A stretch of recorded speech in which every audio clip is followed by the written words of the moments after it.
बिस्मिल्लाहिर्रहमानिर्रहीम। अस्सलाम वालेकुम dear students.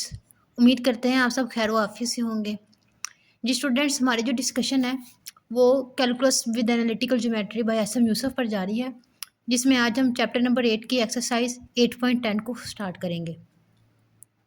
Student, question number 1 है कि आपने derive an equation of the cylinder from the definition with given directrix and parallel to the given vector. वो कह रहा है कि हमें एक सिलेंडर की इक्वेशन निकाल के दें कि जिसके डायरेक्ट्रिक्स हैं वो एंड उसके एलिमेंट्स, मतलब जो उसका वेक्टर है वो parallel to the given vector है, मतलब ये जो वेक्टर से दिया गया होगा उसके पैरेलल होगा। सबसे अब इक्वेशन फाइंड करने का तरीका क्या है? सबसे पहले तो स्टूडेंट्स आपको एक्स के मतलब देखें, आपने इसमें इक्वेशन में देखना है कि कौन सा एलिमेंट मिसिंग है। Means X square plus Y square 3 coordinate system में से कौन सा एलिमेंट मिसिंग है, उस हिसाब से आपने एक पॉइंट लेना है। जब भी हम कोई इक्वेशन फाइंड करते हैं तो हम एक पॉइंट लेते हैं, तो उस हिसाब से x square plus Y square is equal to 9, तो that's the equation of the line is passing through x1 y1 और 0। जी कंपोनेंट नहीं है, इसका मतलब है जी की वैल्यू क्या है, 0 है। And parallel to the given vector, ये हमें वेक्टर दिया गया है, ये उसके पैरेलल है। अब सबसे पहले तो आपने इस पॉइंट के मुताबिक एक equation of straight line find करनी है। इक्वेशन ऑफ सिलेंडर को फाइंड करने के लिए सबसे पहले आप equation of straight line find करेंगे। ये इक्वेशन ऑफ स्ट्रेट लाइन का ये इक्वेशन ऑफ स्ट्रेट लाइन क्या होती है, x1 minus x1 over x2 minus x1, y minus y1 over y2 minus y1, z minus z1 over z2 minus z1। अब इधर इसमें x1 y1 z1 क्या है, x1 y1 z1 ये वाला पॉइंट है, और इस पॉइंट के डायरेक्शन रेशियोज क्या हैं, ये इस पॉइंट के डायरेक्शन रेशियोज हैं। इनसे आपने पहले एक स्ट्रेट लाइन फाइंड करनी है। स्ट्रेट लाइन फाइंड करने के बाद आपने इधर से जी x1 और y1।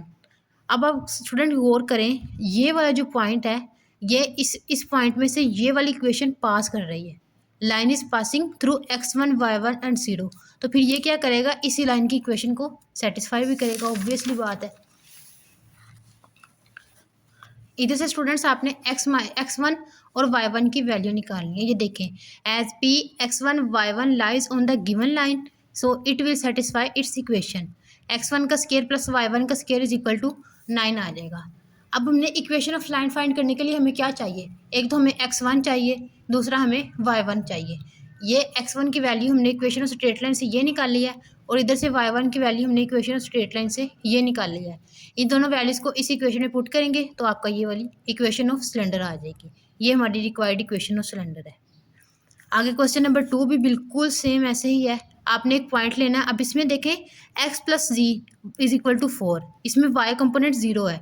एक्स पे लेट हमने पॉइंट एक लेट कर लेना है कि let p x1 0 and z1 lies on the line z plus whose direction ratios are, ये उसके डायरेक्शन रेशियोज दिए हैं। वही सेम काम आपने इधर से equation of straight line find करनी है।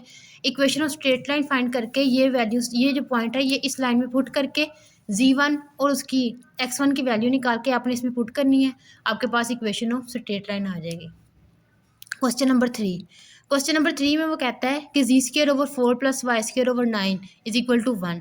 Equation of line passing through, same उसी तरह यहाँ पर इधर भी एक पॉइंट लेना है।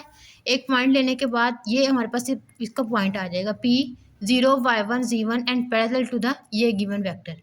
इसी तरह स्ट्रेट लाइन आपने फाइंड करनी है कि x minus 0 y minus y1 over 1 g minus z1 over 1। इधर से आप y1 और z1 की वैल्यू निकालेंगे, बिकॉज ये पॉइंट उस इक्वेशन पर लाए, इसमें से पास करती है वो इक्वेशन, तो इसका मतलब है ये इसकी इक्वेशन को सेटिस्फाई भी करेगा। इधर से आप y1 और x1 की वैल्यू निकालेंगे, गिवन इक्वेशन में पुट करेंगे तो आपके पास रिक्वायर्ड इक्वेशन ऑफ सिलेंडर आ जाएगी। आपने इसको सिंप्लीफाई करना है तो आप इसको सिंप्लीफाई कर लें, ऐसे भी रहने देंगे तो आंसर आपका गलत नहीं कंसिडर होगा। जी स्टूडेंट्स, आज के लेक्चर में इतना ही, क्वेश्चन नंबर 3 तक था। इंशाल्लाह नेक्स्ट वीडियो में हम अपने नेक्स्ट लेक्चर को स्टार्ट करेंगे। तब तक वीडियो को सब्सक्राइब करते हैं, लाइक करते हैं और अपने दोस्तों के साथ शेयर करें। अल्लाह हाफिज़।